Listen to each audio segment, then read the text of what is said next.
Mister Chaudhary ने कहा कि यार ये कमाल का आदमी है कि पूरा प्लेन बुक कर लिया, पूरा प्लेन बुक कर लिया बगैर दफ्तर के, बगैर किसी चीज़ के। तो अभी तक ये रिकॉर्ड टूटा नहीं है। और बाद में डिवैल्यूएशन होकर वो 8 रुपए का हो गया, तो उनको क्रेडिट पे जितना बिजनेस में लॉस हुआ, बहुत ज़बरदस्त लॉस हुआ। वो मुझे यूनिवर्सिटी की तरफ से एक टिकट के पैसे देना चाह रहे थे, तो 15 आदमी मैं लेके गया। उस टाइम मुझे 1000 रुपया पर पर्सन प्रॉफिट हुआ। हमारे फादर का बुक्स और पब्लिशिंग का बिजनेस था, उसमें भी मैंने बड़ी मेहनत करी थी एज ए स्टूडेंट जी। डोर टू डोर किताबें बेची थी। लेकिन एमबीए तो सर आप शायद सिर्फ डिग्री के लिए कर रहे थे, क्योंकि एमबीए का प्रैक्टिकल तो आप ऑलरेडी कर चुके थे। एक प्लेन की पूरी मार्केटिंग कर दी, सेल्स कर दी आपने। क्योंकि हमारे पासपोर्ट पे लिखा होता था not valid for south Africa and Israel. तो हमने मिसेस गांधी को नेशनल डिफेंस फंड के लिए 1 लाख रुपया इकट्ठा करके दिए थे जी। इस टाइम पे ना मिसेस गांधी निकलेंगी पार्लियामेंट ऑफिस था जी। तो तुम्हें वो पहचानती है तो रास्ते में पकड़ लिया। मैंने वही करा। So I am one of the first person to travel to Israel on a special passport to Israel.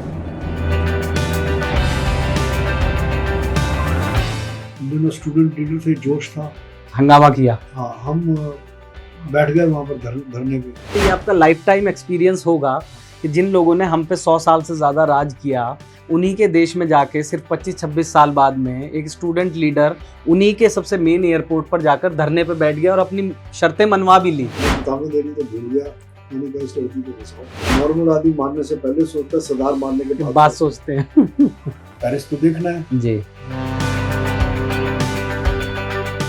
पर मैं थोड़ा वाइन वून लेके जी हैंगओवर के साथ, और वहाँ लड़के लड़कियाँ अनमैरिड थे, बड़ी ऐश की।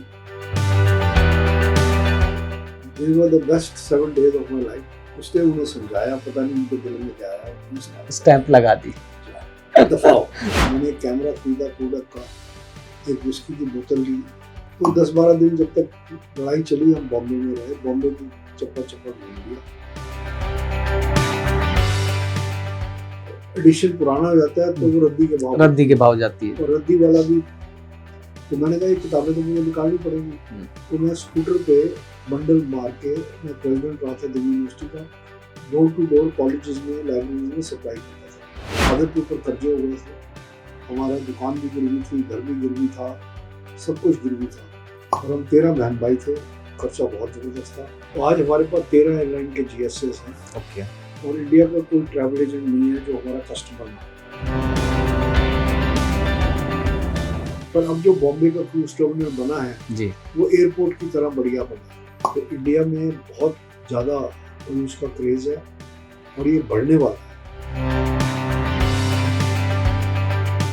1947 में जब देश आज़ाद हुआ, उस समय पर देश के खस्ता हाल थे। उस समय पर एक युवा ने उसके ठीक 26 साल बाद में ये सपना देख लिया, जो सपना उस समय पर देखना शायद अलाउड भी नहीं था। और उस समय पर जो सपना उन्होंने देखा, जिसने भी सुना उस सपने को यही कहा कि ये होना मुमकिन नहीं है।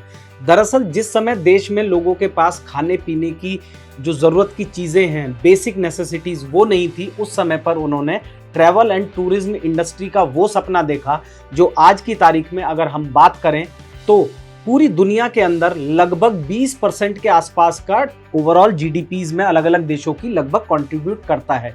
यानी कि ट्रैवल, टूरिज्म, हॉस्पिटैलिटी, एविएशन और एलाइड सेक्टर्स को मिला लें तो इतना बड़ा सपना अब से इतने साल पहले देखना, और महज वो भी लगभग 26-27 साल की उम्र में दिल्ली यूनिवर्सिटी के सबसे यंगेस्ट प्रेसिडेंट बने, और उसके बाद में एक स्टूडेंट ट्रैवल कंपनी छोटी सी जिसकी शुरुआत हुई, आज की तारीख में किस तरीके से देश की ट्रैवल एंड टूरिज्म इंडस्ट्री की बादशाह है, वही जानने के लिए आज हम पहुंचे हैं स्टिक ट्रैवल्स के ऑफिस में। और हमारे साथ खास मेहमान मौजूद हैं, सुभाष गोयल जी, जो कि चेयरमैन हैं स्टिक ट्रैवल्स के। तो आइए बिना किसी देरी के तालियों की गड़गड़ाहट के बीच स्वागत करते हैं सुभाष गोयल जी का। सर बहुत बहुत स्वागत है आपका हमारे पॉडकास्ट में। शुरुआत वहीं से करते हैं जब से देश आज़ाद हुआ। 1947 की बात है, देश में भुखमरी के हालात थे। उस ज़माने में इक्का दुक्का फ्लाइट्स जाती होंगी, बहुत सारे लिमिटेड रूट्स थे, कोई इंटरनेशनल रूट्स का कोई पूरी की पूरी एक प्लेट सजी हुई नहीं थी। उस टाइम पर आपने ये कैसे एनविजन किया, ये कैसे सोच लिया कि देश जो है वो ट्रैवल एंड टूरिज्म में इतना आगे बढ़ेगा और पूरी दुनिया के लोग इंडिया में आएंगे और इंडिया से मैं लोगों को बाहर घूमने के लिए भेजूंगा? देखिए, मेरी तो पैदाइश ही 1946 के एंड की है, तो 47 में तो मुझे होश भी नहीं थी।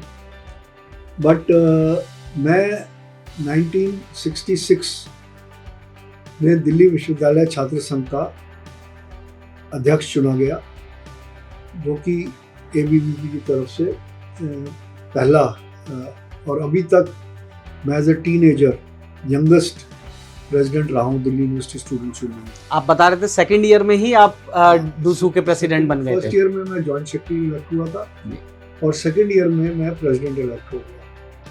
तो अभी तक ये रिकॉर्ड टूटा नहीं है। तो जब मैं प्रेसिडेंट था यूनिवर्सिटी का, तो उस टाइम लोग बहुत कोशिश करते थे बाहर जाने की और बहुत डिफिकल्ट था। आदमी को P फॉर्म लेना पड़ता था, $8 मिलते थे फॉरेन एक्सचेंज में। तो मुझे एक इनविटेशन आया था जापान से, इंटरनेशनल स्टूडेंट ट्रैवल कॉन्फ्रेंस का जी। तो उस टाइम मैंने फादर से बात करी, तो उन्होंने कहा बेटे मैं तो अफोर्ड नहीं कर सकता, क्योंकि वो बीमार रहते थे और हमारा पब्लिशिंग का किताब था डिवैल्यूएशन ऑफ रूपी से, जो उन्होंने $4 का, मतलब उस टाइम $4 का डॉलर था जो उन्होंने इम्पोर्ट करा, और बाद में डिवैल्यूएशन होकर वो $8 का हो गया। तो उनको क्रेडिट पे जितना बिजनेस में लॉस हुआ, बहुत ज़बरदस्त लॉस हुआ।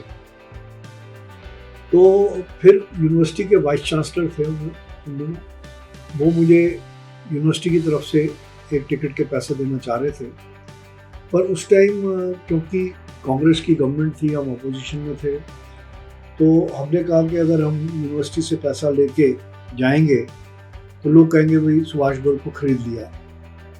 तो हमने काफ़ी सोचा, कोशिश करी, तो एक ट्रैवल एजेंट के पास हम गए, मर्करी ट्रैवल्स। तो मिस्टर सुंदर सिंह चौधरी होते थे उनके उस टाइम जनरल मैनेजर, अब तो बेचारे नहीं है जिंदा में। तो उन्होंने कहा कि अगर आप 15 बंदे इकट्ठे करोगे तो हम 16वीं टिकट फ्री दे देंगे। हमारे पास इन्विटेशन सिर्फ 10 लोगों का था, तो किसी तरीके से हमने ऑर्गेनाइजर्स को कन्विंस करा कि 5 वो चाहेंगे, क्या नाम, ऑब्जर्वर्स, डेलीगेट्स 10 ही। तो 15 हमने मतलब आपने ये फॉर्मूला स्टूडेंट रहते हुए फॉर्मूला निकाल लिया कि डेलीगेशन का साइज वही, ऑब्जर्वर्स ऐड कर देते हैं 5। तो 15 आदमी मैं लेके गया। उस टाइम मुझे $1000 पर पर्सन प्रॉफिट हुआ जी, जब तक डॉलर कोई 10 या 12 रुपए का था, और बहुत बड़ी रकम होती थी $1000। बिल्कुल। और 16वीं टिकट मुझे फ्री मिली। वो मेरी पहली विदेश यात्रा थी। तो जितने मेरे साथ लोग गए थे, honesty is the best policy के हिसाब से मैंने उन्हें कहा भी देखो मुझे $1000 रुपये बचा है जी, 500 तुम्हारे साथ में शेयर कर रहा तो किसी ने भी नहीं लिया, क्योंकि उस जमाने में फॉरेन जाना ही बहुत बड़ी बात थी, एक डिस्टेंट ड्रीम था। और क्योंकि हमें सिर्फ $8 मिलते थे, तो इसमें एडवांटेज ये थी कि वहाँ का रहना, खाना पीना सब वहाँ की जो इंटरनेशनल स्टूडेंट एसोसिएशन थी उनकी जिम्मेवारी थी। तो ये 1969 की बात है। तो बड़ा हमने एंजॉय करा। वाया हांगकांग हम गए थे, और उसके बाद मैंने कहा ये बिजनेस अच्छा है। हमारे फादर का बुक्स और पब्लिशिंग का बिजनेस है, उसमें भी मैंने बड़ी मेहनत करी थी एज ए स्टूडेंट जी। डोर टू डोर किताबें बेची थी, और उसमें क्रेडिट पे लाइब्रेरी से बहुत देर में पैसे आते थे। तो हमने कहा ये बिजनेस अच्छा है। तो नेक्स्ट ईयर 1970 में एक्सपो 70 थी ओसाका में, और क्योंकि उस टाइम जाना बड़ा मुश्किल होता था, रिजर्व बैंक से P फॉर्म और ये वो सारा करके, तो हमने क्या करा कि एक्सपो 70 के लिए ग्रुप तैयार किया जी।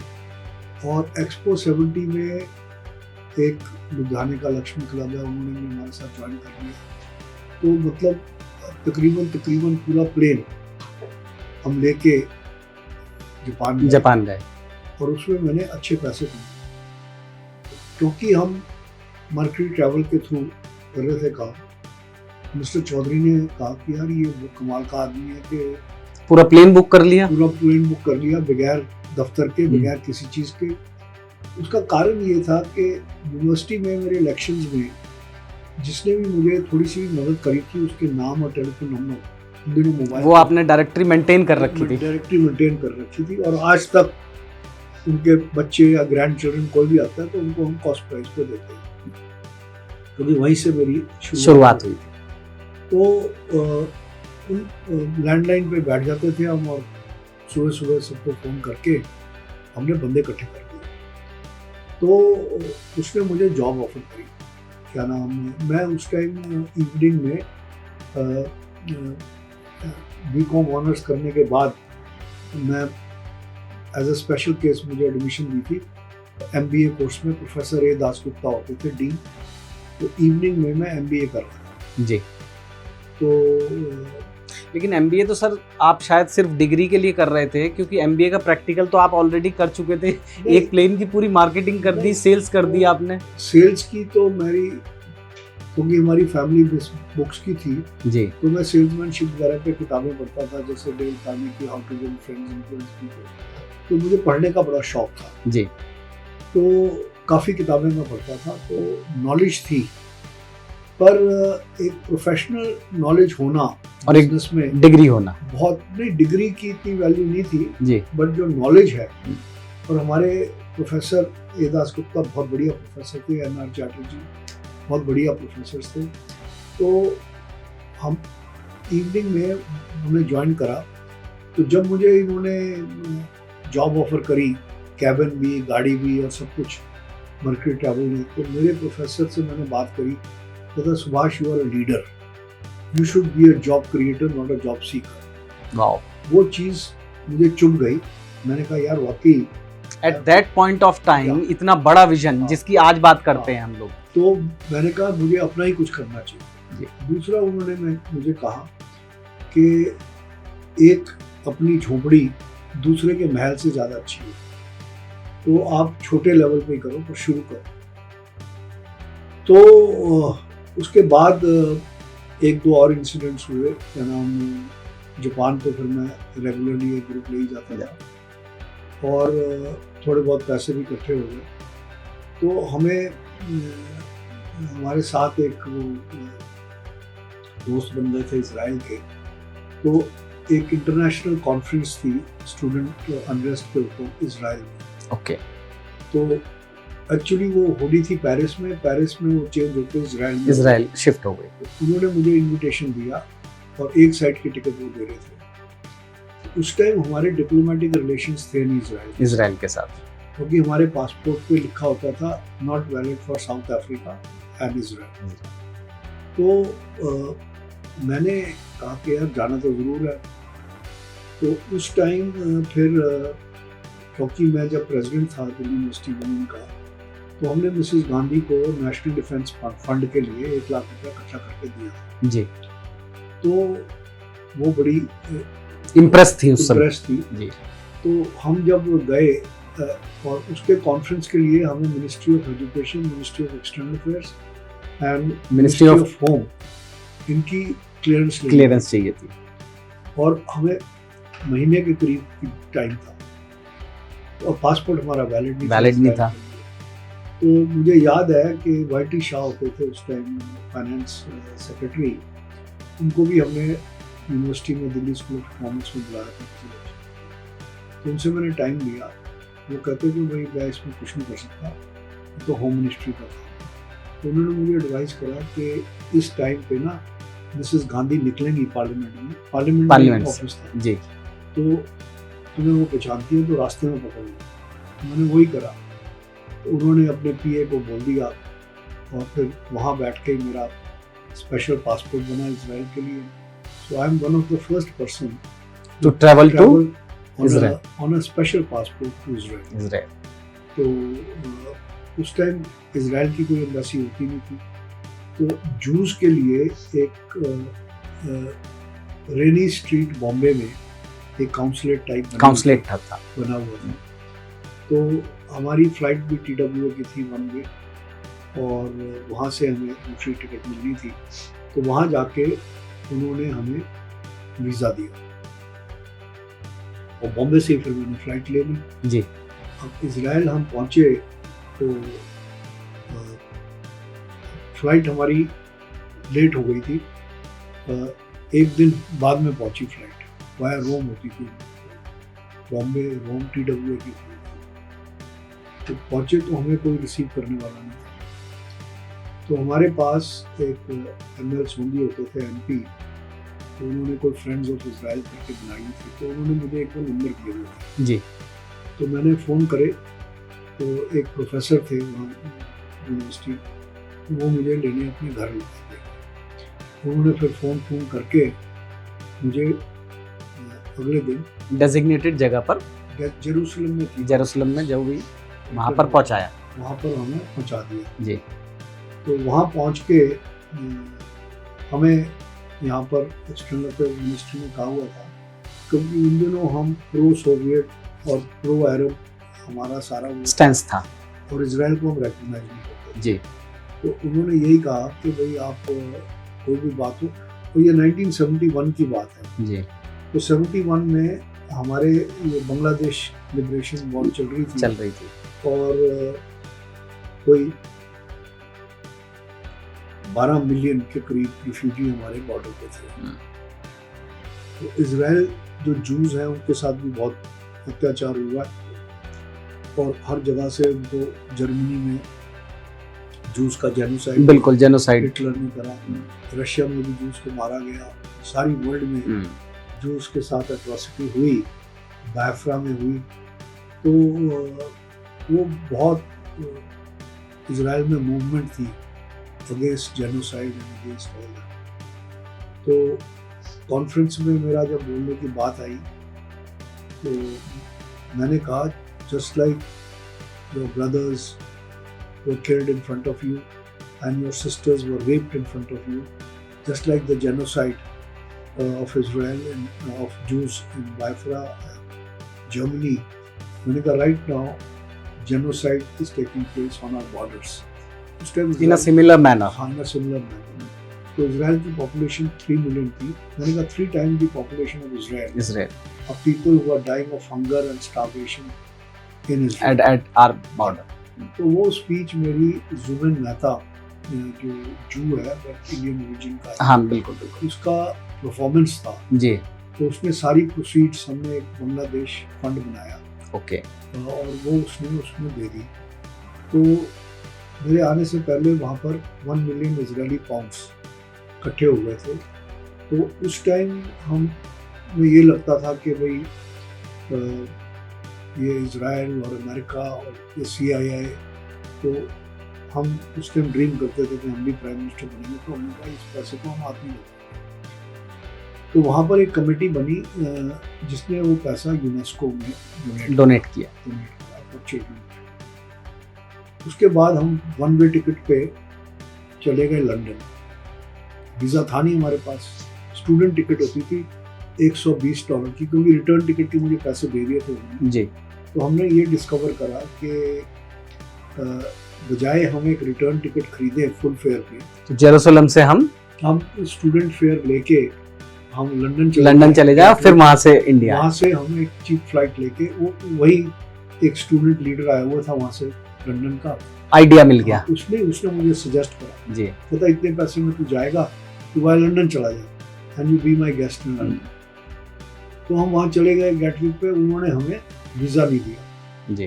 तो एयरपोर्ट पे फिर हमने, दोनों स्टूडेंट लीडर थे, जोश था, हंगामा किया। हाँ, हम बैठ गए वहाँ पर धरने पे, ऐसा उन्होंने देखा नहीं था। मतलब जिन लोगों से आज़ादी अभी 26 साल पहले ही मिली है, अब उन्हीं के देश में, उन्हीं के एयरपोर्ट पे जाके धरने पे बैठ गए।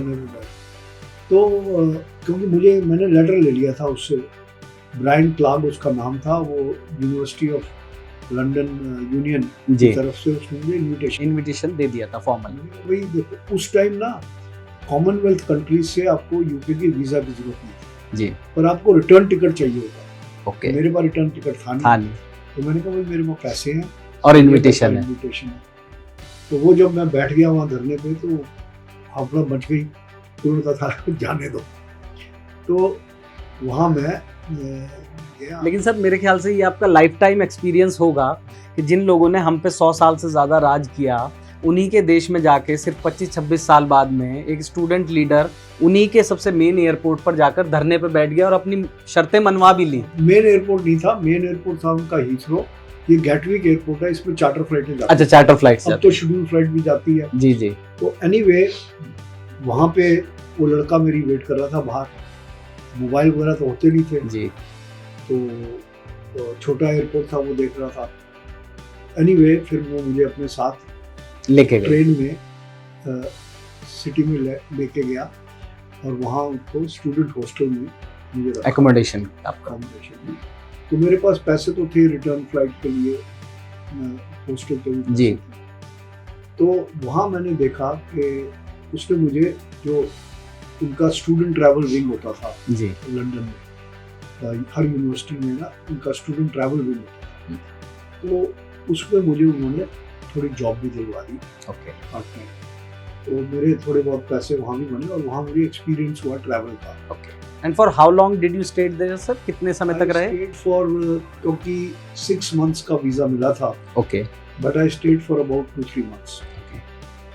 और घर वालों को ये प्लान तो अचानक से पता चला होगा, क्योंकि ये शेड्यूल तो था नहीं आपका जेरूसलम से लंदन जाना। उन्होंने वहाँ से फ़ोन कर दिया था जी। और फ़ोन कर दिया था और वहाँ पहुँच गए थे। तो अब वहाँ पे जब हम वापस आना था, जी, तो मेरे ख्याल में 45 या 55 पाउंड्स की टिकट थी। टॉटनहम कोर्ट रोड है, वहाँ पर एक महाराजा ट्रैवल होता था इंडियन बंदे का जी। इजिप्ट एयर की टिकट सबसे सस्ती थी। ओके।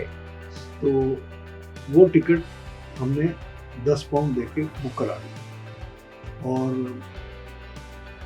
बाकी 50 पाउंड देने थे या 40 पाउंड देने थे, मेरे पास उतने ही पैसे बचे हुए, बाकी पैसे सारे खत्म हो गए। तो जब मैं गया तो हाँ, मेरे पास जो इजराइल की फोटोएं थी और इजराइल का वो था, वो मुझे कहा कि आप ये सारा लेके, ये पासपोर्ट लेके अगर आप इजिप्ट में जाओगे तो आपको तो वो अरेस्ट कर लेंगे, क्योंकि इजिप्ट और इजराइल की वॉर चल रही थी। तो मैं फिर इंडियन एम्बेसी गया जी। और इंडियन एम्बेसी को उन्होंने डिप्लोमेटिक बैग में मेरा इजराइल वाला पासपोर्ट और सारी मेरी अखबारों की प्रेस कटिंग्स वगैरह जो कुछ था इजराइल का सारा वो दे दिया। वो मान गए, मेरा एज ए स्टूडेंट लीडर सारे जानते थे जी जी, क्योंकि नाम बड़ा था। तो एनीवे जब मैं वापसी आ रहा था तो सड़क पे वो फाइंड द जैक करते हैं जी, तो उसमें मैंने 10-15 पाउंड हार गया और मेरे पास भी पैसे बचे नहीं उसके लिए। तो मैं जहाँ पर स्टूडेंट हॉस्टल में रहता था जी, तो वहाँ मैं बड़ा परेशान सा था बैठा हुआ। तो एक लड़के ने कहा क्या हुआ? मैंने कहा मेरे साथ ये हुआ। तो उसने कहा यार मैं इंडिया आ रहा हूँ। उसने मुझे 15-20 पाउंड जो शॉर्ट थे वो दे दिए। मैंने सबसे पहले अपनी टिकट ली और इजिप्ट एयर पे मैं आ गया। अब बड़ा इंटरेस्टिंग एपिसोड है जी कि वहाँ इजिप्ट एयर रुकती है 24 आवर्स जी, क्योंकि सस्ती फ्लाइट थी बिल्कुल। और गैटविक से वो लबोश एयरपोर्ट था कोई छोटा, वहाँ गई थी और फिर उसके नेक्स्ट डे मॉर्निंग उनकी वो थी क्या नाम, कायरो से ना फ्लाइट थी दिल्ली की। अच्छा, वहाँ लंदन में काम करते करते मैं समझ गया था कि, और अपनी उसको भी मैंने कहा था कि 15 को 16 टिकट होती है जी जी। तो मैंने बाहर हमने झांका तो टैक्सी वाले खड़े हुए थे बहुत सारे कायरो एयरपोर्ट पे जी। तो हमारे पास वीज़ा तो था नहीं जाने का। पेरिस लबोर्जे एयरपोर्ट पेरिस में है। ओके। तो पेरिस एयरपोर्ट में हम उतरे तो पेरिस एयरपोर्ट पे हमने कहा यार पेरिस तो देखना है जी। तो हमने अपने बैग को रखा उसमें और टिकट देख के उन्होंने हमारा 24 आवर का स्टैम्प कर दिया, वीज़ा दे दिया। अब हम पैसे थोड़े से बचे हुए थे, 5-10 पाउंड 15। तो हमने हिसाब लगाया कि जो शाजी लैंडजे है इंडिया गेट की तरह वो जी। एरिया है, जी जी वो एरिया देखना ज़रूरी है। तो हम हिचहाइक करके वहाँ पहुँच गए। वहाँ पहुँच के फिर हमने देखा कि भाई खाना तो बहुत महंगा है। तो एक सुपर मार्केट में एक बोतल शराब की ली और एक डबल रोटी ली और उससे पेट भर लिया। That was cheaper. चीपर। तो भर के जब 3 घंटे रह गए थे हमारी फ्लाइट के, तो हमारे टैक्सी के पैसे थे बचा के रखते हुए। जी।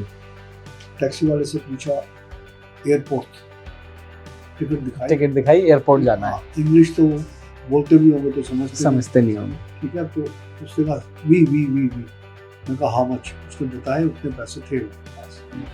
उसके बाद भी मेरे पास 10-12 पाउंड। जी। तो मैंने टैक्सी में बैठ गया। सामान मेरा पड़ा हुआ था वो लॉकर में। अच्छा, लबोर्जे की जगह वो मुझे ओरली एयरपोर्ट ले गया। अच्छा। ओरली एयरपोर्ट मैं देखी ये तो अलग सा अलग एयरपोर्ट है। तो वहाँ फॉर्चुनेटली मुझे एयर इंडिया का काउंटर नहीं लगा। जी। तो वहाँ एक बंदा मुझे पहचान गया, कहता गोयल साहब। मैंने कहा यार ये मेरी फ्लाइट है, जो फ्लाइट में कहाँ से जाएगी? कहता ये तो लबोर्जे एयरपोर्ट पे है। ये आप दूसरे एयरपोर्ट पे आ गए। एयरपोर्ट पे आ गए। तो मैंने कहा आप कैसे? मैंने कहा मेरे पास पैसे भी नहीं है।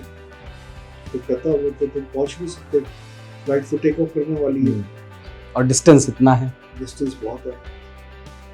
मैंने कहा फिर क्या करूँ? तो उसने फ़ोन करा वहाँ पर। तो वो कहते कि भाई इसकी टिकट हम नेक्स्ट वीक, हफ्ते में एक फ्लाइट होती है, ओके, नेक्स्ट वीक हम रीशेड्यूल कर सकते हैं। शेड्यूल कर सकते हैं। तो उसने बेचारे ने टिकट मेरी करा दी और मुझे 15-20 फ्रैंक्स में, इनमें यूरो भी थे, जी, फ्रैंक्स थे, उसने मुझे 100-200 फ्रैंक्स जितने भी थे उसके पास दे दिए। और उसने मुझे यूथ हॉस्टल का एड्रेस दे दिया कि आप वहाँ पे स्टे कर वहाँ लीजिए। पर स्टे कर लो। और वहीं से अपना बस का, क्योंकि लगेज तो मेरे पास था नहीं, जी, तो ये नंबर बस वगैरह उसने सारा मुझे लिख के दे दिया। लिख के दे। तो वहाँ यंगस्टर्स थे सारे। अब रोज शाम को वहाँ पार्टी हो, हम क्या करते थे कि बेड एंड ब्रेकफास्ट था, तो ब्रेकफास्ट में हम पहले तो पेट भरते थे, फिर झोले में अंडा बिस्कुट ये सारा डालते थे अपने लंच और डिनर का इंतजाम ब्रेकफास्ट से ही कर लेते। फिर हम पैदल शाजी लामजे में थोड़ा सा, आजकल तो मैंने विस्की वगैरह बंद करी हुई है, पर मैं थोड़ा वाइन वून लेके जी, हैंगओवर के साथ, और वहाँ लड़के लड़कियाँ अनमैरिड थे, बड़ी ऐश थी। तो these were the best 7 days of my life। फिर जब वो आया, मुझे बस पता थी, मैं 3-4 घंटे पहले बस पकड़ के एयरपोर्ट पहुंच गए। अब की बार गलती नहीं हो सकती। तो जब मैं पासपोर्ट लेके वहाँ गया तो आई हैव ओवरस्टेड या व्हिच इज इलीगल, मुझे जेल में डाल देंगे। तो अब वो अंग्रेजी समझे ना। फॉर्चुनेटली मेरे साथ, मतलब मेरे पीछे एक अमेरिकन कपल था जो फ्रेंच, उसकी वाइफ फ्रेंच थी, ओके, वो फ्रेंच आती थी उसे और इंग्लिश भी आती थी। इंग्लिश भी आती थी। तो उसने मुझसे पूछा व्हाट इज द प्रॉब्लम?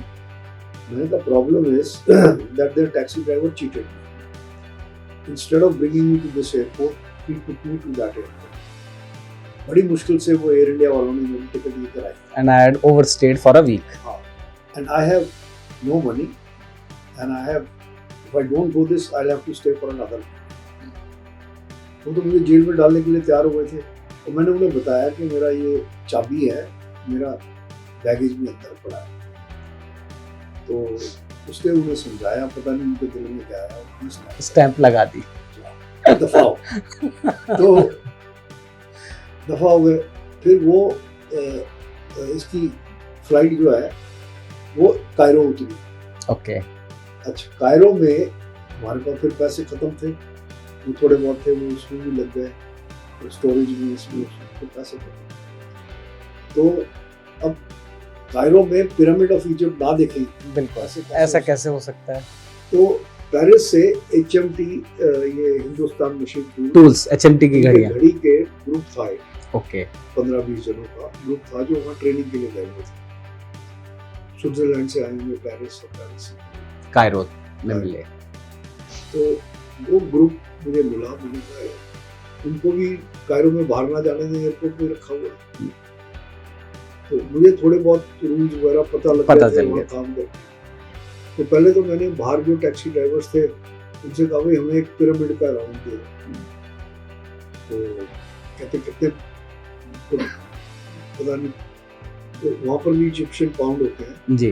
तो कितने मुझे याद नहीं, 10-15 पाउंड जितने भी उन्होंने मांगे। मैंने कहा भाई ऐसा है कि मेरे पास ग्रुप है 15 का, ठीक है, मैं तो जाऊंगा फ्री और 5-5 पाउंड मेरी कमीशन होगी सबसे। तो उनके एक गाड़ी में बड़ी बड़ी गाड़ियाँ थी जी। 4-5 बंदे बैठते थे, तो 3 गाड़ियां उनकी हो गई। तो हम पिरामिड, अच्छा फिर हमने क्या करा, तो फिर हमने उनको कहा फिर भी हम बाहर नहीं निकल सकते थे जी। क्योंकि वीजा नहीं था। फिर मैंने वहाँ पर एक एजुटेशन टाइप कराई, फिर धरने पे बैठ गए। धरने पे नहीं बैठे, हमने नारे मुरे लगाने शुरू करे। उनका मैंने कहा भाई एज पर आइटा रूल्स आपको हमें लेबर 24 आवर्स से ऊपर है, आपको हमें होटल देना पड़ेगा, ठीक है ना, हम यहाँ पर नहीं रह सकते। तो ये है, तो वो सारा करते रहते उन्हें चूचा करके हमें वहाँ हिल्टन या शेराटन होटल 5 स्टार रुकवा दिया। तो हमने कहा भी देखो ऐसा है, पहले हम पिरामिड देखेंगे उसके बाद होटल। तो सारा हमारा जुगाड़ हो गया वहाँ तो मेरे को फिर थोड़े से पैसे बच गए। अच्छा फिर हम आए पिरामिड वगैरह देख। और ये आप चौथा देश पहुंच चुके थे, गए थे आप इजराइल से लंदन, यूके से पेरिस से इजिप्ट, चौथे देश पहुंच चुके थे। तो इजिप्ट में मेरे पास पैसे इकट्ठे हो गए जी। तो फिर हम आ गए फ्लाइट के लिए।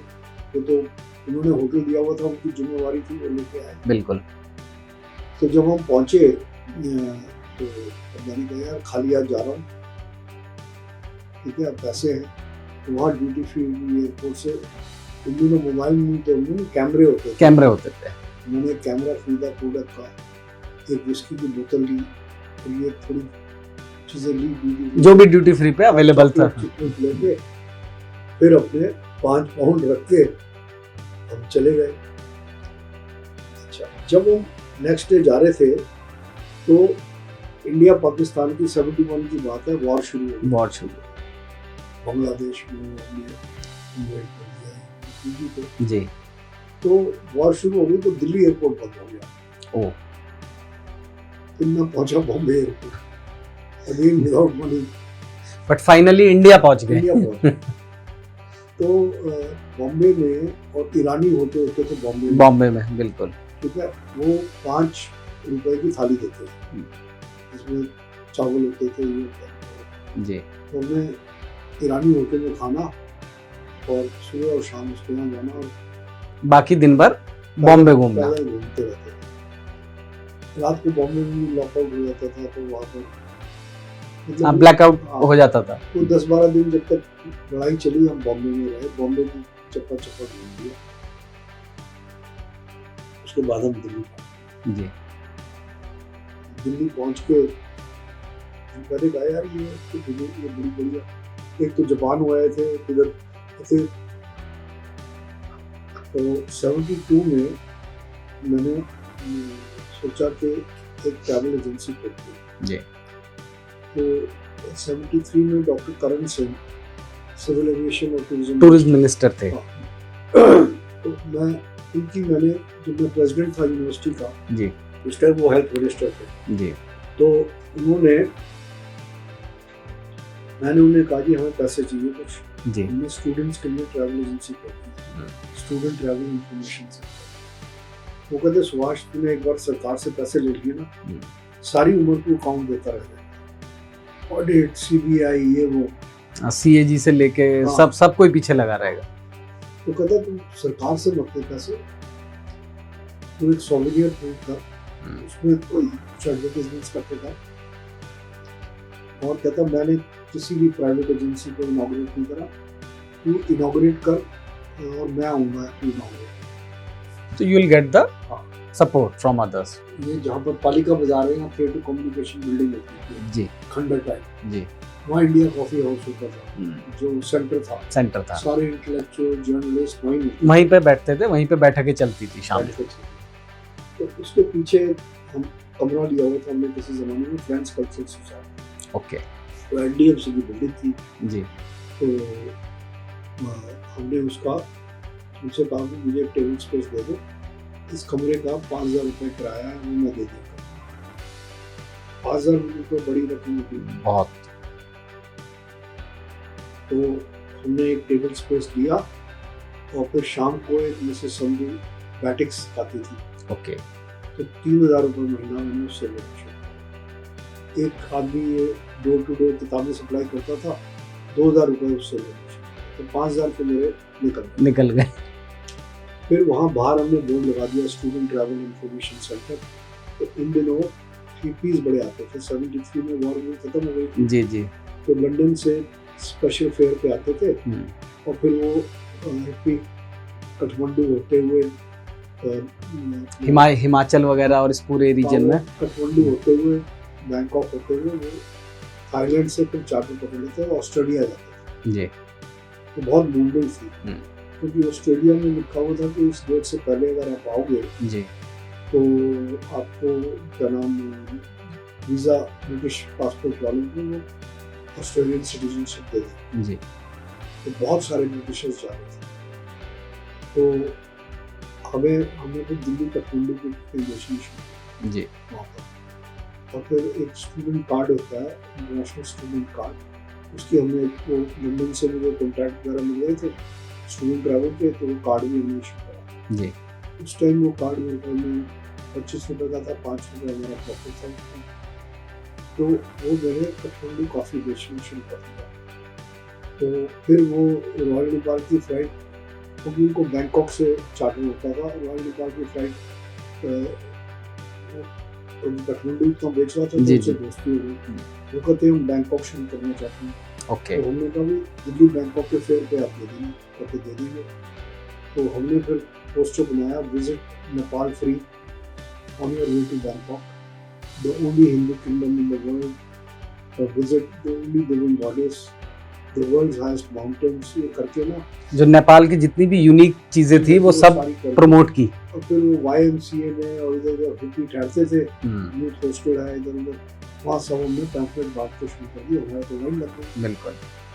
तो बहुत टिकटें बिकने लग गई।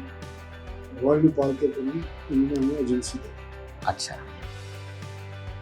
तो ये 73 की बात है। तो हमने जब स्टूडेंट ट्रैवल बनाई थी जी, तो जो मेरी वाइफ है वो लेक्चरर थी दिल्ली यूनिवर्सिटी में, ओके, माता सुंदरी कॉलेज। तो हमारी मुलाकात ऐसे हुई, मैं फिर फ्लैशबैक में जाता हूँ कि हमारे फादर जब बीमार पड़ गए जी और डॉलर डिवैल्यू हो गया तो डेड स्टॉक पड़ा था, नई सड़क पे दुकान थी जम्मू ड्यूटी पे। तो वो किताबें जो थी इम्पोर्टेड, वो अगर वो हो जाती है क्या नाम सेल, हाँ, वो एडिशन पुराना हो जाता है तो वो रद्दी के भाव जाती है। और रद्दी वाला भी। तो मैंने कहा ये किताबें तो मुझे निकालनी पड़ेंगी। तो मैं स्कूटर पे बंडल मार के, मैं प्रेसिडेंट रहा था दिल्ली यूनिवर्सिटी का, डोर टू डोर कॉलेजेस में लाइब्रेरी में सप्लाई करता था जी। तो बड़ी मेहनत करी दिन रात करके मैंने, और हमारे फादर के ऊपर कर्जे हो गए थे, हमारा दुकान भी गिरवी थी, घर भी गिरवी था, सब कुछ गिरवी था, और हम 13 बहन भाई थे, खर्चा बहुत ज़बरदस्त था। तो एनीवे धीरे धीरे मैंने वो कर्जे उतारे, डेड स्टॉक निकालना शुरू किया, कर्जे कम किए। और फिर जब मैं क्या नाम एक किताबें ऐसा बड़ा बंडल मेरे था, तो मैं गया माता सुंदरी कॉलेज जी। तो उसमें भी देते थे लेडीज कॉलेज में, तो लाइब्रेरी में जाने देते थे as a vendor, as a supplier. तो मैं गया तो वहाँ मतलब मैंने देखा एक बहुत सुंदर लड़की बैठी है, मैं किताबें देनी तो भूल गया, मैंने कहा इस लड़की को घुसाओ। तो एकदम जैसे आंखें चौंक जाती है, वो भी समझ गई कि यार मुझे एडमायर करता है। तो एनीवे उस टाइम पे वो कहते हैं ना marriages are made in heaven, या उस दिन लाइब्रेरियन छुट्टी पे थी और she was the in charge, she was sitting there on the librarian's chair Yeah. And not in charge, मतलब शी वाज हेल्पिंग। तो मुझे वो पहचान गई, कहते हैं द प्रेसिडेंट President, yeah. कहते व्हाई यू सेलिंग बुक्स, मेरे फादर इसी के मेरे फ्रेंडली, उसने मुझसे किताबें में दी। कहती हमें तो वहाँ तो 2-3 लाख रुपए का बजट बना हुआ है, राइट, तो 31 मार्च को खत्म हो जाएगा, तो कहती मैं तुम्हारे साथ तुम्हारी दुकान पे चलती हूँ and will select the books. तो फिर उसी की गाड़ी में मैंने अपना स्कूटर वहाँ पार्क करा। अगले दिन का टाइम लेके मैं उसी की गाड़ी में चला गया। फिर हमारी फ्रेंडशिप हो गई, ये हो गया, वो हो गया। फिर मुझे पता लगा कि भाई उसके फादर कहीं मैरिज करने वाले हैं उसको।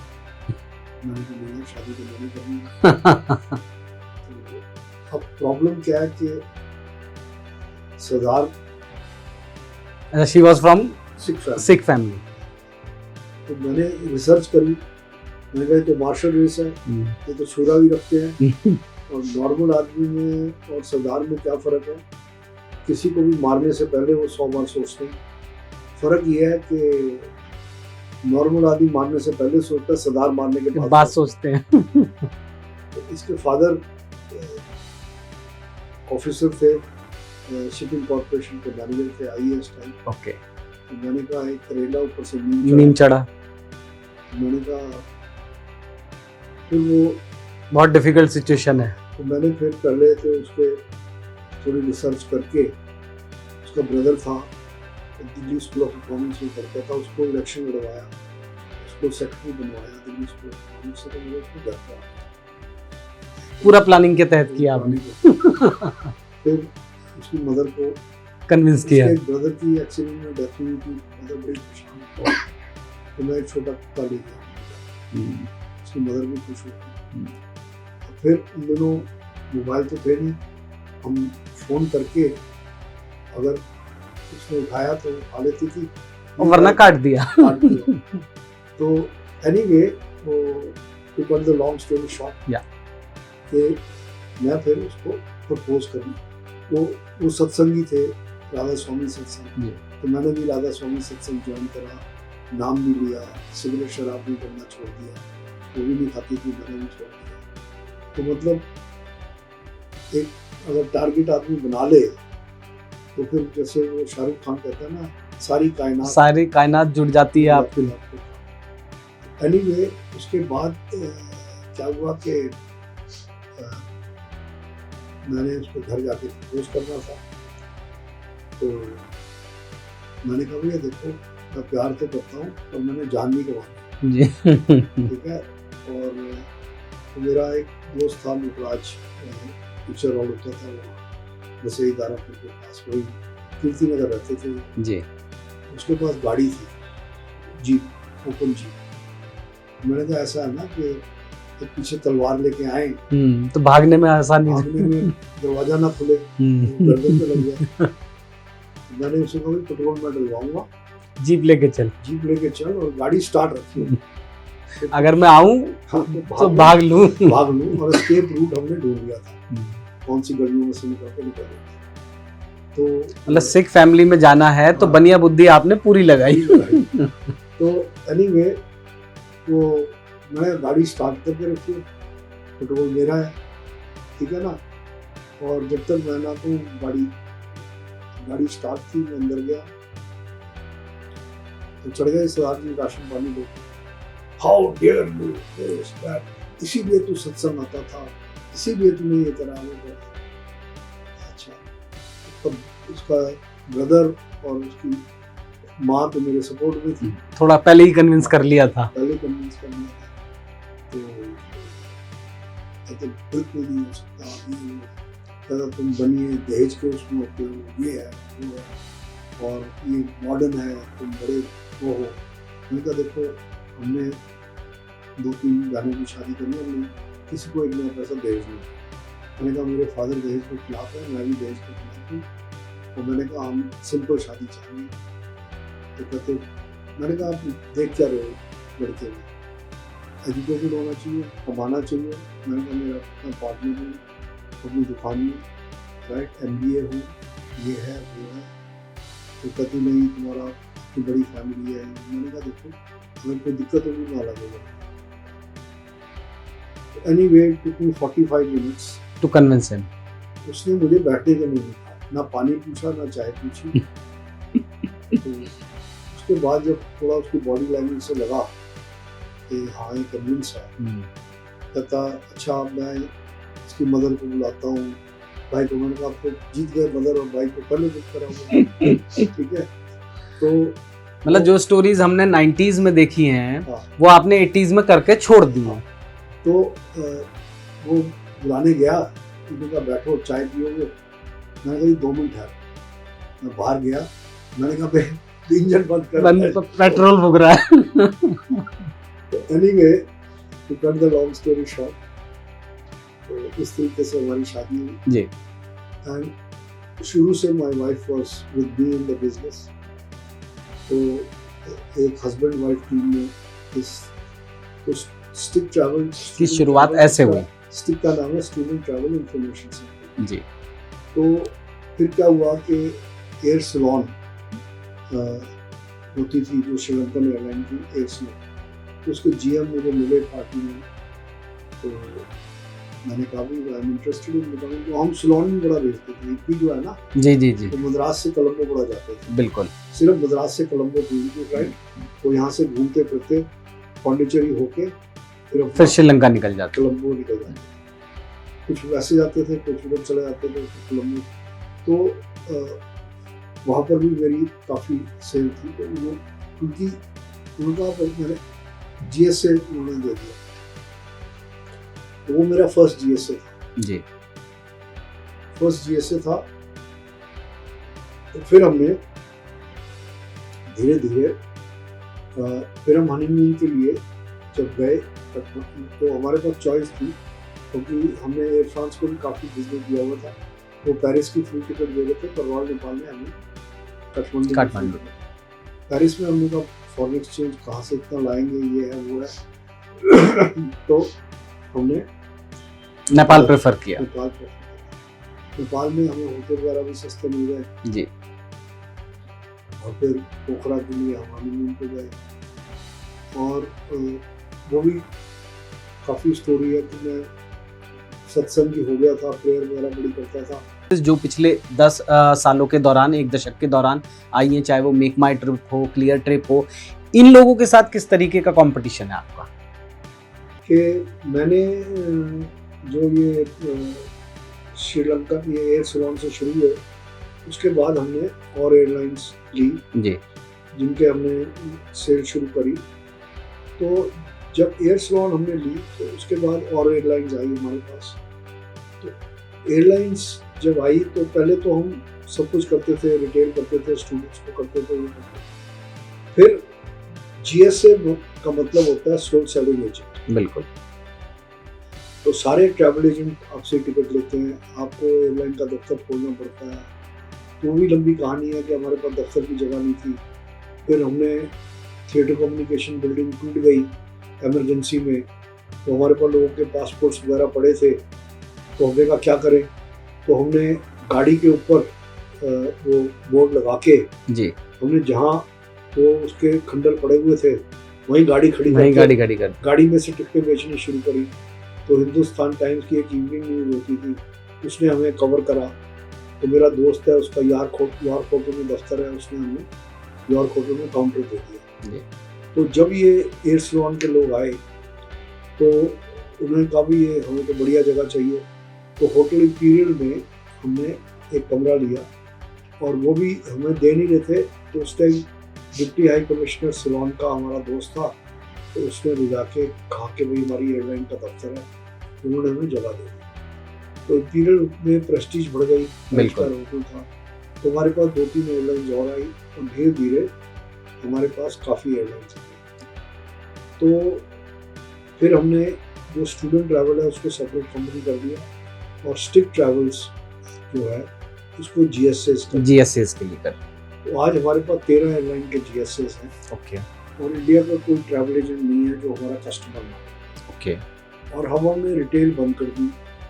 जो कस्टमर हमारे पास डायरेक्टली आता है हम कहते हैं अपने ट्रैवल एजेंट के थ्रू आओ। ओके। तो ट्रैवल एजेंट्स को हमारे पे कॉन्फिडेंस है, चाहे वो मेक माई ट्रिप है, यात्रा है, गो वीगो है, उनको जिन एयरलाइंस की हमारे पास एजेंसी है वो उनको टिकटें हमसे लेनी पड़ेगी, या अगर वो खुद भी लेंगे तो हमें 2-3% उसकी ओवरराइडिंग जो भी कमीशन चार्जेस हैं वो हमें मिलेंगे। तो हमारे पास इस टाइम 13 एयरलाइनें हैं, 8 क्रूज कंपनीज हैं और 3 वर्ल्ड की लार्जेस्ट रेंटल कार। तो जीएसए बिजनेस में वी आर नंबर 1 और इसके पीछे बड़ी मेहनत है, बिल्कुल सर, हार्ड वर्क है, सेल्समैनशिप है, ऑनेस्टी। मतलब आपने बिजनेस की एक ऐसी GSAs की एक ऐसी नींव रखी कि भले ही कोई भी एग्रीगेटर आ गया लेकिन जो GSAs आपके पास 13 कंपनीज के हैं उनको भी बल्क बाइंग आप ही से करनी पड़ेगी उन एयरलाइंस की। सर फिलहाल अगर हम अब टर्नओवर पर आएँ तो आपका स्टिक ट्रैवल्स का टर्नओवर कितना है और एबिटा कितना है, प्रॉफिट कितना है, किस तरीके के मार्जिन्स हैं इस इंडस्ट्री में? देखो फाइनेंस तो मेरी वाइफ लुक आफ्टर करती है जी, एक राउंड अबाउट आइडिया। कोई मतलब मेरा सेल्स एंड मार्केटिंग देखा जी और पब्लिक रिलेशंस। तो बाय गॉड्स ग्रेस जितनी भी टर्नओवर है वो एयरलाइंस की टर्नओवर होती है। हमारी तो टर्नओवर जो है वो जो हमें 2-3% प्रॉफिट आता है उसी को हम अपना करते हैं, उसी के ऊपर हम अपने एक्सपेंसेस करके जो करते हैं तो वही है। सर अब अगर ट्रैवल एंड टूरिज्म इंडस्ट्री पे मैं आ जाऊं तो थोड़ी सी चीज़ें जानना चाहेंगे। जैसे अगर इंटरनेशनली बात करें तो टॉप 5 या टॉप 10 इंटरनेशनल डेस्टिनेशंस इस समय पर कौन सी है जहां पर इंडियंस जाना प्रेफर करते हैं? देखिए इंडियंस वहाँ जाना प्रेफर करते हैं जहाँ वीज़ा आराम से मिल जाए, या वीज़ा ऑन अराइवल हो या फ्री वीज़ा। तो इंडिया के पास जितनी कंट्रीज़ हैं जैसे दुबई है, अगर आपका होटल कंफर्म है, राउंड ट्रिप है तो आपको वीज़ा इमीडिएटली मिल जाता है। थाईलैंड है, थाईलैंड वीज़ा ऑन अराइवल देता है और फ्री वीज़ा कर दिया उन्होंने जी। तो थाईलैंड में 2 बिलियन इंडियन जाते हैं साहब। और मलेशिया है, वहाँ भी 1.5, वहाँ पर भी वीज़ा ऑन अराइवल है। सिंगापुर है, सिंगापुर का वीज़ा इमीडिएटली मिल जाता है, ठीक है। तो सिंगापुर, थाईलैंड, मलेशिया ये बहुत पॉपुलर है। और इधर दुबई बड़ा पॉपुलर है, श्रीलंका बड़ा पॉपुलर है, नेपाल बड़ा पॉपुलर है और अभी वियतनाम होता जा रहा है। तो ये सबसे पॉपुलर डेस्टिनेशंस हैं। और थोड़े लॉन्ग डिस्टेंस में मॉरिशस पॉपुलर है और यूके, क्योंकि इंडियन ओरिजिन के बहुत सारे लोग हैं, बिल्कुल। तो यूके बड़ा पॉपुलर है, अबू धाबी एक पॉपुलर होता जा रहा है जी। और यूएसए, कनाडा तो लोग क्योंकि इंडियन ओरिजिन के बहुत लोग हैं वहाँ पर भी जाते हैं। ऑस्ट्रेलिया में भी लगभग ऐसा ही होगा। ऑस्ट्रेलिया, न्यूजीलैंड भी पॉपुलर है और स्विट्जरलैंड और यूरोप बड़ा पॉपुलर है। अब सर अगर इंडियन डेस्टिनेशंस की बात करें तो इंडिया में कौन सी ऐसी 5-6 डेस्टिनेशंस होंगी जो सबसे ज्यादा पॉपुलर है? इंडिया में देखिए जो मतलब from tourist point of view, not from travel और बिजनेस पॉइंट ऑफ व्यू। अब एक तो इंडियन टूरिस्ट है जी, डोमेस्टिक टूरिज्म जिसे इनबाउंड और आउटबाउंड, और एक है इंटरनेशनल टूरिस्ट जो आता है जी। तो दोनों के अलग अलग डेस्टिनेशंस हैं जी। अब जो इंडियन टूरिस्ट है जो यहाँ पर रहता है प्लेन्स में जी, उनके लिए अपना कश्मीर बड़ा पॉपुलर हो गया है, north east Arunachal, Sikkim, Manipur, Darjeeling, right, अपना नेपाल, बिल्कुल, ये सारे, म्यांमार अभी बड़ा पॉपुलर होता जा रहा है। तो ये डेस्टिनेशन कोल्ड क्लाइमेट की वजह से पॉपुलर है। और जो कोल्ड क्लाइमेट में रहते हैं उनके लिए साउथ के केरला हो गया, केरला है, मदुराई है, तिरुपति है, और जहाँ पर ये रिलीजियस सेंटर्स हैं वो बड़े पॉपुलर है। तो ये तो डोमेस्टिक टूरिज्म के लिए है। और इंटरनेशनल टूरिस्ट का फर्स्ट स्टॉप होता है दिल्ली, आगरा, जयपुर। ये बड़ा पॉपुलर है। वाराणसी पॉपुलर होता जा रहा है। अब जो NRIs हैं उनके लिए अयोध्या, वाराणसी का सर्किट है वो बड़ा पॉपुलर हो गया। और जो बाकी यूरोपियंस या गोरे जो आते हैं जी, उनके लिए केरला बहुत पॉपुलर है। राजस्थान बड़ा पॉपुलर है, राजस्थान में फोर्ट्स एंड पैलेसेस बड़े पॉपुलर हैं। और बाकी साउथ इंडिया काफ़ी लोग जाते हैं। और जो नॉर्थ इंडिया में कश्मीर, ऋषिकेश ये सब पॉपुलर डेस्टिनेशंस। जी सर, एक ट्रैवल एंड टूरिज्म इंडस्ट्री में एक दौर आया था कोविड का। कोविड के बाद में ऐसा लगने लगा था कि hotel industry, travel and tourism industry, पूरी की पूरी जो ये इंडस्ट्री है ये एक तरीके से बर्बाद हो जाएगी, शायद ये रिकवर ना कर पाए।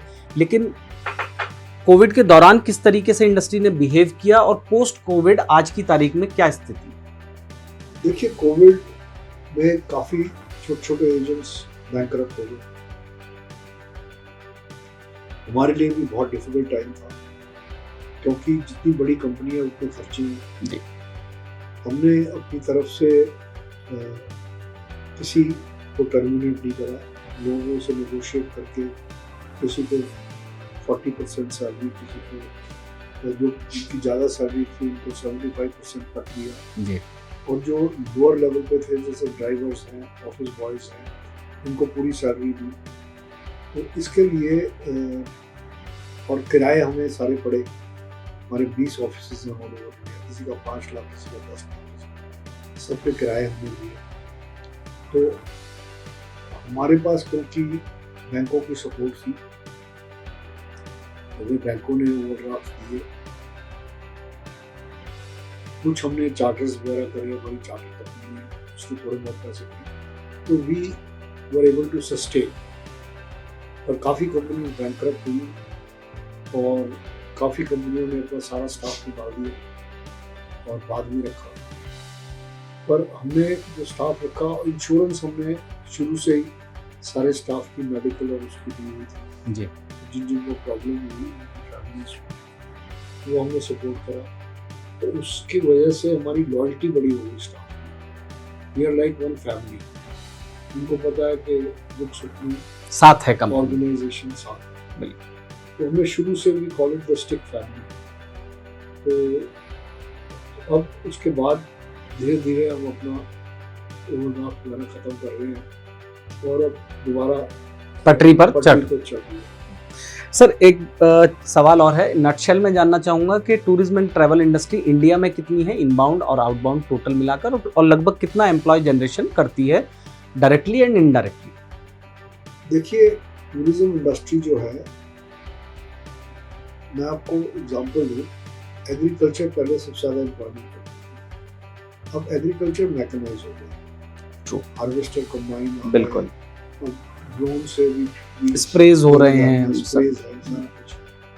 तो जॉब्स बचे नहीं, अब लोग शहरों की तरफ भाग रहे हैं। बिल्कुल, जो नॉर्थ ईस्ट के हैं और उधर है वो कलकत्ते की तरफ चले जाते हैं, जो पंजाब से, यूपी से, बिहार से वो दिल्ली, नोएडा, एनसीआर, ठीक है ना। जो सेंट्रल इंडिया में वो बॉम्बे की तरफ चले जाते हैं, साउथ पड़न चेन्नई, बेंगलोर की तरफ IT आ गई है। बिल्कुल। तो इससे क्या हो गया कि ये शहरों में ना एक स्लम टाइप बन गए, अकोमोडेशन है नहीं। बिल्कुल। तो और फिर क्राइम भी बढ़ गया, क्योंकि जो आदमी मरता क्या नहीं करता। तो टूरिज्म ही एक ऐसी इंडस्ट्री है जो लेबर इंटेंसिव है। 1 आउट ऑफ 9 जॉब्स जो क्रिएट होंगे वो टूरिज्म इंडस्ट्री में होंगे, क्योंकि लेबर इंटेंसिव कैसे है कि एयरपोर्ट, यानी कि ऑलमोस्ट 10% टोटल जॉब क्रिएशन का, ऑलमोस्ट 10% ट्रैवल एंड टूरिज्म से। वर्ल्ड में ऑलमोस्ट 10% करीब, कहीं 8% है, कहीं 9% है। हाँ, फ्लक्चुएटिंग बिटवीन 1 to 2%। एम्प्लॉयमेंट जितनी है वो tourism, travel and aviation industry में। और लास्ट ईयर यानी 2019 में 11 मिलियन फॉरेन टूरिस्ट आए थे इंडिया, और डोमेस्टिक टूरिज्म थी वो 200 मिलियन की थी। तो अब हमारे जो है 2024 में हमने 2019 के फिगर्स पे पहुंचे नहीं हैं जी। तो हमारे सिर्फ 9 मिलियन टूरिस्ट हैं जो फॉरेन से आए। और हमें उम्मीद है कि 2047 जो मोदी जी ने टारगेट रखा है, तो हमारे पास कोई 30, 40, 50 मिलियन तक फॉरेन टूरिस्ट आ सकते हैं। और डोमेस्टिक टूरिज्म तो इस टाइम 200 से ज़्यादा है, क्योंकि पिलग्रिमेज टूरिज्म बहुत हो गया है जी। ठीक है ना। अब यहाँ में कुंभ देख ली, ठीक है, इस तरह अयोध्या है, वाराणसी है, सो फिर हज के अजमेर शरीफ मुस्लिम्स का है, फिर बुद्धिस्ट सर्किट और जैन सर्किट, फिर रामायणा सर्किट भी निकला है। तो डोमेस्टिक टूरिज्म तो बहुत है, पर इंटरनेशनल टूरिज्म, डोमेस्टिक टूरिज्म में क्या है कि पैसा एक जगह से दूसरी जगह से, इंटरनेशनल टूरिज्म आता है तो वो फॉरेन एक्सचेंज लेती है, तो इसलिए गवर्नमेंट का जोर इंटरनेशनल टूरिस्ट पे है। तो कोई हमारी 2019 में कोई 59 बिलियन के करीब हमने फॉरेन एक्सचेंज कम करा था डायरेक्टली टूरिज्म से, और 1.5 ट्रिलियन से ज़्यादा इनडायरेक्टली भी करा। तो अभी जो है, अभी हमारा जो फॉरेन एक्सचेंज रनिंग है वो उस लेवल पे पहुंच गई है, क्योंकि होटल रेट्स बढ़ गए हैं इसके करीब, तो 50-60 बिलियन डॉलर्स हम फॉरेन एक्सचेंज में टूरिज्म से कमा रहे हैं। पर अगर टूरिस्ट नंबर ज़्यादा हो जाए तो हम और ज़्यादा कमा सकते हैं, और फिर वही 1-2 ट्रिलियन पे हम पहुँच सकते हैं। तो जो $5 ट्रिलियन इकोनॉमी की मोदी जी बात कर रहे हैं, उसमें से 1-2 ट्रिलियन हम टूरिज्म से कमा सकते हैं, प्लस हम जॉब्स क्रिएट कर सकते हैं। दूसरा जो ई वीज़ा है, ये मैंने शुरू कराया था जब मैं प्रेसिडेंट था यूनिवर्सिटी का जी। तो होम मिनिस्टर ने और टूरिज्म मिनिस्टर ने मुझे रिक्वेस्ट करा था उनके साथ हम ई वीज़ा अनाउंस करें, तो उसके साथ मैंने as president of Indian tour operators बहुत एजुकेशन करी और बहुत कुछ करा जी। तो e visa is a game changer. दूसरा मैं चाह रहा हूँ ओपन स्काई, क्योंकि आप फॉरेन एयरलाइंस को अलाउ करोगे आने के लिए, तो अपना रूट वाइबल करने के लिए वो अपने आप एडवर्टाइज करेंगे इंडिया को। तो आप देखिए दुबई और सिंगापुर, दुबई में ऑयल नहीं था एक्सपोर्ट के लिए, अबू धाबी, बहरीन, गोवा, कटार, कुवैत, सऊदी अरेबिया सब कुछ रहता है, पर आज दुबई ने ओपन स्काई करा, ओपन ट्रेड करी, तो आज दुबई की इकोनॉमी सबसे अच्छी। सिमिलरली जब सिंगापुर मलेशिया से कटा तो it was a fishing village, तो आज सिंगापुर को देखिए वर्ल्ड की लार्जेस्ट इकोनॉमी दुबई के टक्कर की ही है। हाँ, तो उन्होंने भी ओपन स्काई और ओपन ट्रेड किया। तो अगर इंडिया को हब बनना है एविएशन का और टूरिज्म का, जिस तरीके से हमारे एयरपोर्ट्स बन रहे हैं और जिस तरीके से हमारी एयरलाइंस 100 जहाज ऑर्डर कर रही है, 500 जहाज ऑर्डर कर रही है, 1000 जहाज से ज़्यादा, तो हमें ओपन स्काई करना और इससे हमारी इकोनॉमी में बहुत फर्क पड़ेगा, और टूरिज्म में, और हमें ओवरसीज मार्केटिंग एजेंट्स बनाने पड़ेंगे, और हमारी डिजिटल मार्केटिंग में इंक्रीज करनी पड़ेगी। सर, एक आखिरी सवाल और है, वो है क्रूज ट्रैवल्स को लेके। क्रूज ट्रैवल को लेके अभी तक इंडिया में कोई बहुत ज़्यादा हमने देखा कि बहुत सारी चीज़ें जो हैं वो उस तरीके से बढ़ नहीं पाई। शायद क्रूज ट्रैवल को लेके बहुत सारे एप्रीहेंशंस हैं लोगों के मन में। एक तो सबसे बड़ा यही है कि शायद बहुत महंगा है क्रूज ट्रैवल को लेके, कि भाई क्रूज ट्रैवल जो है वो बहुत महंगा है, और इसके अलावा क्रूज ट्रैवल को बढ़ाने के लिए क्या कुछ किया जा सकता है? देखिए, पहले तो हमें इंडिया को क्रूज हब बनाना पड़ेगा। अब मोदी जी ने क्रूज भारत मिशन शुरू करा है, जिसके तहत मुंबई में हमें क्रूज लेके आए थे बॉम्बे, तो बड़ी बुरी हालत थी जी, और जहाँ पर एक तरफ सीमेंट है उधर ही वो करके, तो लोगों का इंडिया का इंप्रेशन बहुत बड़ा था। पर अब जो बॉम्बे का क्रूज टर्मिनल बना है जी, वो एयरपोर्ट की तरह बढ़िया बना है, और इसी तरीके के टर्मिनल कोचीन में और बाकी सी पोर्ट्स में बन गए। तो उससे क्या होगा, इंटरनेशनल क्रूज आएंगे। क्रूजिंग जो है वर्ल्ड में मोस्ट पॉपुलर हॉलिडे बनता जा रहा है। अब देखिए, हमारे पास कई क्रूज कंपनीज हैं। एक कंपनी है हॉलिडे अमेरिका, उसका क्रूज पूरे वर्ल्ड में चलते हैं, पर मैं एक एग्जांपल दे रहा हूँ। अलास्का का क्रूज है, अलास्का अगर आप खुद घूमना चाहेंगे तो आपको बड़ी मुश्किल से आप घूम सकेंगे, क्योंकि बर्फ़ है, रोड्स बड़े वो हैं। बिल्कुल। तो आपको कम से कम ट्रांसपोर्ट में $150-200 लगेंगे, और होटल्स ढूंढेंगे उनमें भी बड़ा पैसा लगेगा। तो हमारा क्रूज़ है जो वैंकूवर से जाता है, पूरा अलास्का घुमा के वापस आता है, 7 दिन का क्रूज़ है।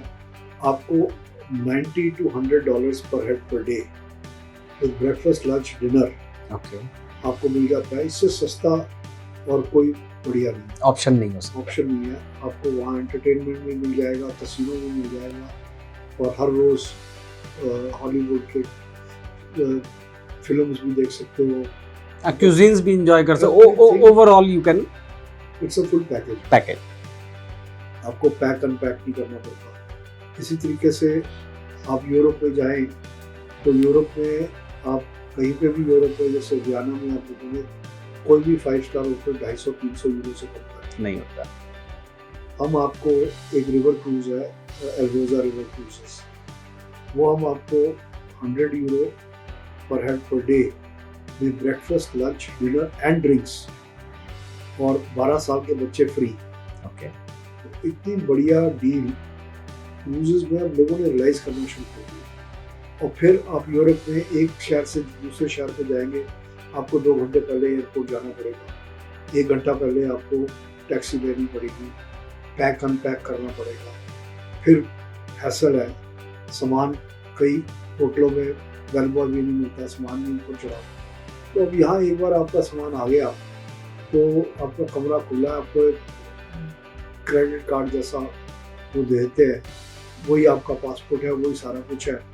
तो आप रात को जब आप सो रहे हैं, आपका क्रूज एक कमरे से दूसरे कमरे में जाता है और वो कर लेता है। इसी तरीके से हमारे पास वैरायटी क्रूजेज है जो सारे में घूमता है। फिर हमारे पास सेलिंग क्रूजेज हैं, याट्स हैं, विंड स्टार वगैरह के, जी, वो भी है। फिर हमारे पास एक और क्रूज है जो कि दुबई, अबू धाबी, बहरीन, दोहा, कटार, ये gulf countries, middle east countries में करता है। हमारे पास अल्बाट्रॉस है जो नॉर्थ पोल और साउथ पोल, तो उसमें बिल्कुल जो बर्फ के अंदर भी चले जाते हैं शिप्स, ऐसे हैं। तो अभी तो इंडिया से हजारों लोग ले रहे हैं क्रूजेस, और ये कल्चर डेवलप हो रहा है, बहुत ज़बरदस्त डेवलप हो रहा है। और हमारे पास पहले एक क्रूज कंपनी थी, आज हमारे पास 8 क्रूज कंपनी है। तो इंडिया में बहुत ज़्यादा क्रूज का क्रेज़ है और ये बढ़ने वाला है। This is going to, because it is the easiest and the safest mode of travel, and plus you get a whole package of entertainment over there. Everything, doctor भी ऑन बोर्ड है, आपकी तबीयत खराब हुई तो क्रूज के ऊपर ही doctor है, हर चीज़ है। Means you get hotels, you get travel, you get entertainment, you get casinos, you get the destination travel, everything. Networking, आपस में मिलके फ्रेंडशिप्स डेवलप हो जाती हैं। तो क्रूजिंग तो बहुत बढ़िया चीज़ है। Sir thank you so much हमसे बातचीत करने के लिए, बहुत बहुत शुक्रिया sir, thank you so much sir, thank you. और आपके चैनल को बहुत बहुत thank you so much sir.